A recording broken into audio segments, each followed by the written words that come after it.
Hello and welcome to the Unassisted Triple Play. I am your host, Hunter Mulholland, and today we are going to recap the weekend as well as discuss some of the bigger storylines in Major League Baseball. Over the weekend, only four undefeated teams remain. The New York Yankees, who we will get to about their bats here in a minute. I know that is a pressing storyline for many people. The Los Angeles Dodgers remain undefeated as they got their win on Saturday night before their off day on Sunday. The San Diego Padres sweep the Atlanta Braves, uh, dominating on Sunday Night Baseball last night, winning that game. I believe it was 5-0. And then the fourth and final team is a team that was kind of unexpected to be here. It is the St. Louis Cardinals, who, with new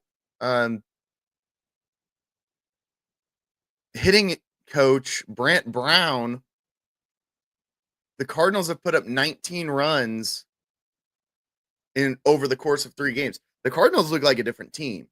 They do not look like the team that most people were expecting them to be. This transition year of, oh, well, we're probably going to struggle, but we have young guys. We need to see what we have. They've looked fantastic. The starting pitching and the bullpen have been great. Yesterday's game was the first time in a long time that a Cardinal, I think it's the longest save ever for a Cardinal, but it's the first time in a long time for a Cardinal to get one of these types of saves.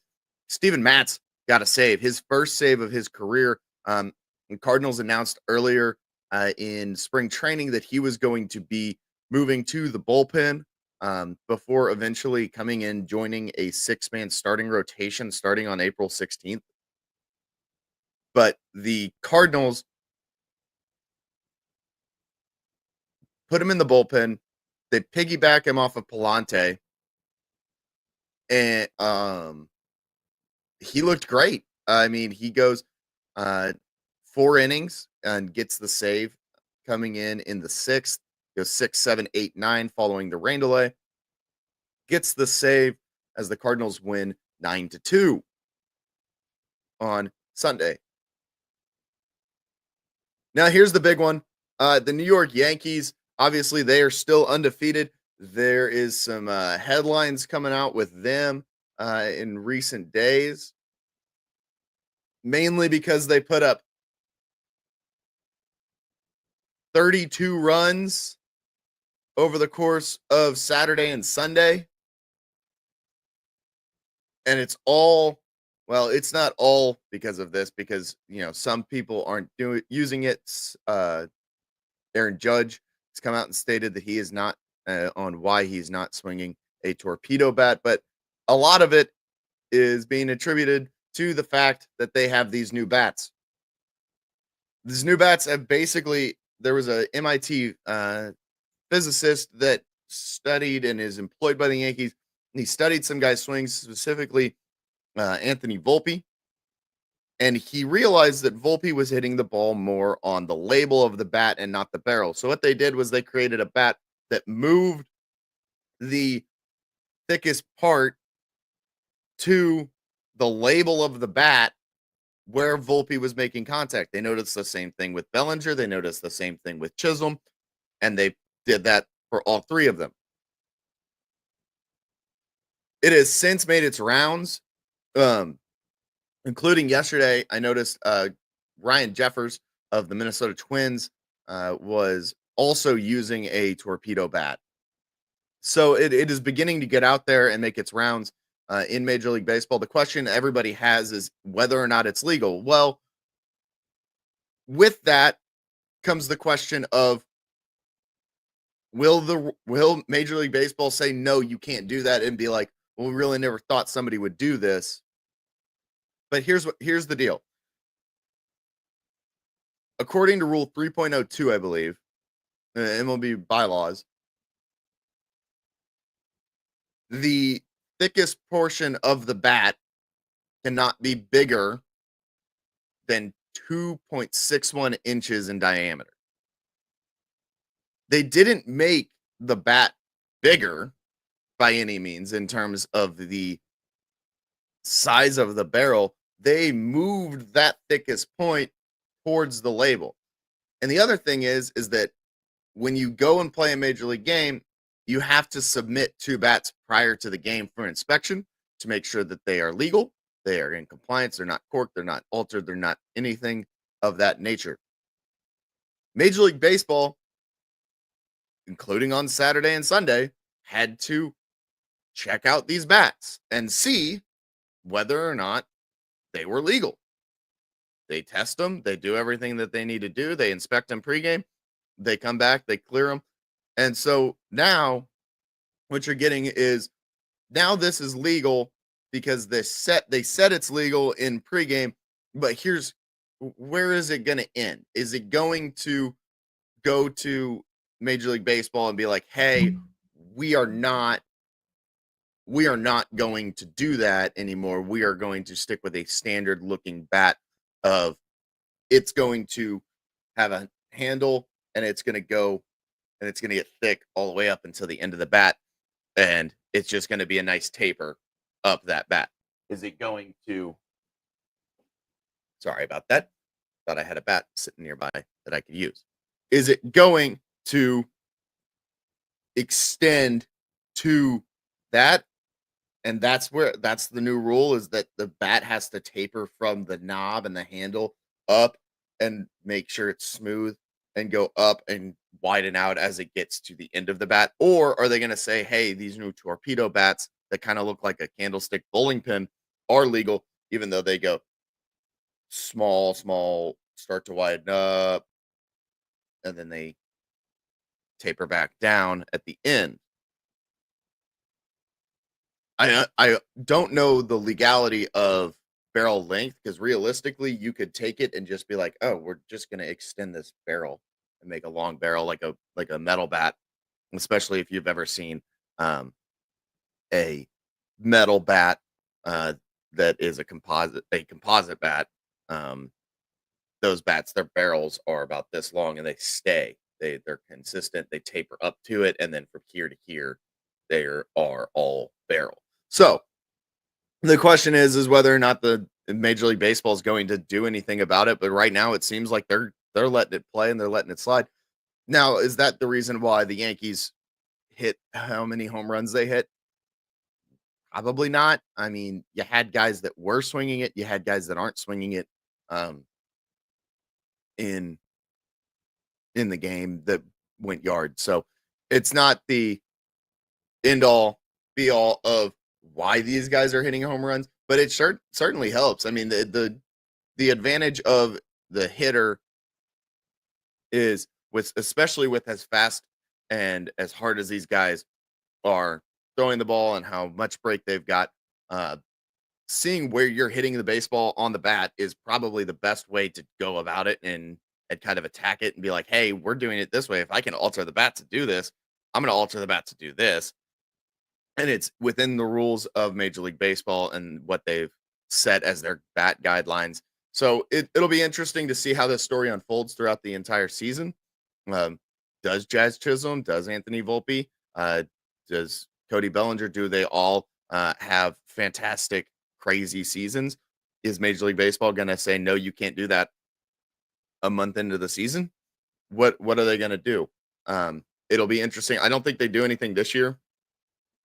I think they really realistically look at it for next year about saying, hey, we can't do that. I don't think that they're going to be um, making any changes mid-season to what these guys are doing. Now they totally could, but I think that most of the time when something like this, if you look at in the NFL, the Miami Dolphins ran a bunch of different motions that were deemed illegal by, and the Niners did it as well, that were deemed illegal by the National Football League. And they made the change after the season had ended is when they did it. So it wouldn't surprise me if Major League Baseball waits until the season plays out, see how it plays out, see if they are truly gaining a competitive advantage by having this bat look like this. Moving on to another one of the uh, undefeated teams, Roki Sasaki and the Dodgers. Dodgers get the win.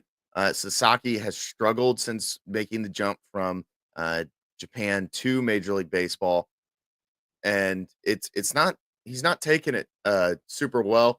He signed in a big market. His manager has come out and stated that he was concerned about his emotional issues inside of a big market. He struggled. He's been booed by Dodger fans, and he was seen getting very emotional in the dugout um, following another unsatisfying start for the young right-handed pitcher from Japan.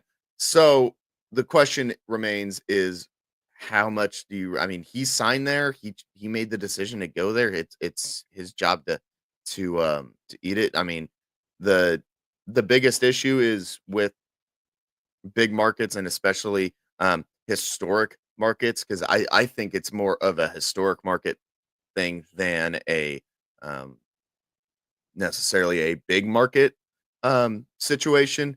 The more historic of a team that you see, the more passionate the fan base, the more passionate they are about how their team is performing, what they're doing, the more likely they are to boo. It just kind of happens that way. And so I think that if he would have signed in any market that was considered either a big market or a historic market, um, he would have been facing the same thing had his first two starts gone the way that they have with the Dodgers. Now he could totally come back and bounce back and be fantastic the rest of the season. It'll be interesting to see how that plays out. I just noticed that the Dodgers starter um, has not been fantastic. And his manager did come out and say that he was worried about this, depending on where he signed. Sasaki made the decision to sign with the Dodgers anyways. They are a fantastic team. They have been atop Major League Baseball for quite some time now. They've been one of the best teams in the league.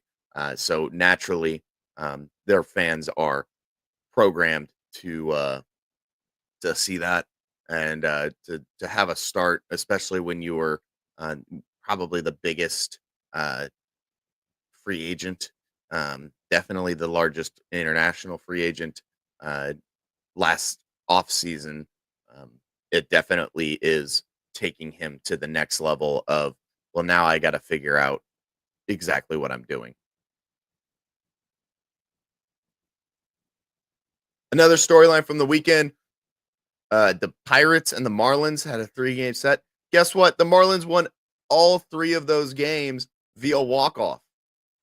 The Pirates starters and the front end of their bullpen get them to the ninth inning with the lead, or get them with the lead towards the end of the game, and then David Bednar comes out of nowhere and blows it again. He's sitting 0-2 with a 27 ERA. The Pirates are in this spot where they have a fantastic starting rotation with especially a 1-2 with Paul Skeens and Mitch Keller. But their bullpen is just super rough and is going to cause some issues um, in the future.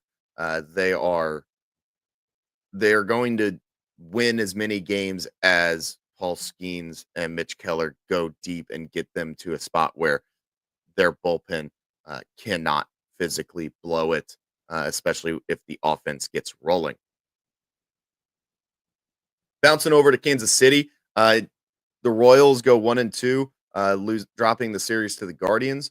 But the big one that I want to talk about was in the offseason, the Kansas City Royals traded for Jonathan India from the Cincinnati Reds. The second baseman for the Reds, former rookie of the year, has not really lived up to that hype that he had in his rookie season.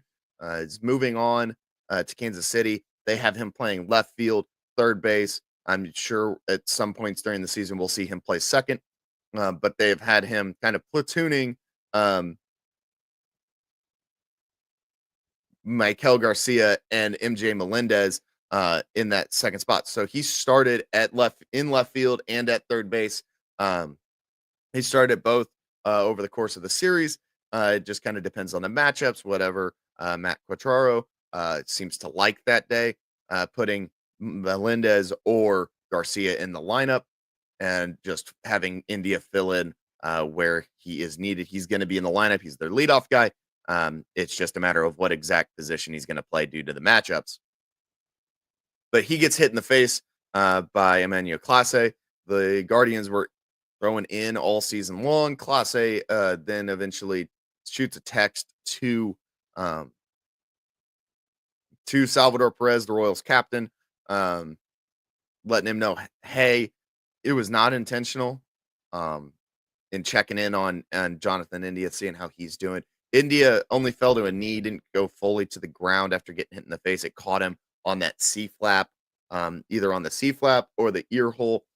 Either way, it hit helmet. It did not square up flesh, but he did get hit. Drops to a knee immediately. Walks off the field with the Royals head trainer. Goes into the clubhouse. Goes and gets testing done. To check and see everything about the injury, if there is any. So it'll be interesting to see when the lineups come out today, whenever more news comes out today, whether or not Jonathan India is going to be available over the course of the week, or if it's going to be a kind of a day-to-day check-in for the outfielder, I guess now. I was going to call him a second baseman for the Royals leadoff man. Let's put it that way. It'll be interesting to see. Meanwhile, the Royals, their pitching has not been horrible, but the bullpen has blown a couple of games for them. They've had some mistakes on the base paths. They've really not looked to be the same Kansas City Royals that they saw last year. It is early. The Guardians are a good team. I still think Kansas City's going to turn it around. They're going to be a playoff team by the end of the year. Just need to find some rhythm with the pitching staff and the offense. And for our last little bit here today, it has already been it's only been 4 days into the Major League Baseball season. It has been a wildly entertaining 4 days. On opening day, you had the Angels throwing Nicky Lopez as a position player. The Yankees are mashing home runs. St. Louis Cardinals first baseman Wilson Contreras is eating bat tape. So the story behind this is, and I'm sure that this has made its rounds on social media, Contreras was asked about the eating of the bat tape. He had already used his batter's timeout, and the clock was winding down, and he had to get in the box and get set. And he ripped off this piece of bat tape because it was falling off. He didn't know exactly what to do with it, so he threw it in his mouth like a piece of chewing gum, and then eventually actually swallowed the bat tape. He said from a tweet from Jim Hayes, the Cardinals sideline guy. Let me pull it up here. He said that Wilson Contreras told me that the batting tape he ingested tasted awful. He said he had no choices. He had called a timeout and the clock was winding down. So he did indeed swallow the bat tape. It is the very odd scenario for the Cardinals first baseman to end up in. And it's definitely making its rounds on social media, because how often are you going to see a dude in the batter's box just rip off a piece of bat tape and throw it in his mouth? But to the point of, this has been an entertaining first couple days of Major League Baseball. The White Sox yesterday, before a rain delay, their grounds crew could not quite get the tarp. It got stuck about halfway onto the field, so they just grabbed some patchwork tarps and made it work on the infield, trying to preserve it while the rain came in. And then obviously the bats, with the Yankees.